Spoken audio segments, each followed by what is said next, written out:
waxa hadda gacanta lagu hayaa ciidan xamar ka yimid oo magaciisa iyo tiradiisa iyo codkiisa iyo baaritaankiisa inay Somaliland argagixiso ka abuuraan hadda ku yimi oo ciidamadeena biliiska uu qabtay waxaan halkan ka sheegayaa Cabdiraxmaan Maxamed Cabdilaahi Ciro inuu ciidanka halka yimi qofka xidhiidhka kale ee lacagaha u dirayna uu ka mid yahay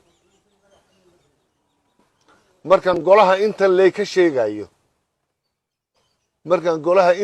ka sheegayo marka aan leeyahay Cabdiraxmaan baa u diray anigoo shaqadayda hore ee militarigu ahaan jirtay qaybta militariga la yiraahdo intelligence-ka wardoonka oo sida wararka loo maamulo garanayo daadana maanta jooga xilkana haya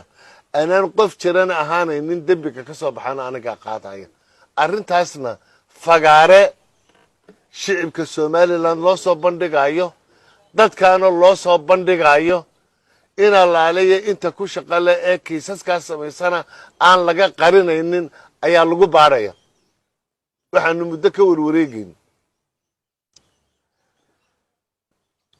ilaa iyo bishii May horaanteedii saaxiibayaal baynu leenahay daneeyo Somaliland saaxiibayaal baynu leenahay bulshada international community-ga maxaan ku rahdaa ka tirsan waxa war fara badan inaga socday bishii May horteedii ilaa iyo Abriil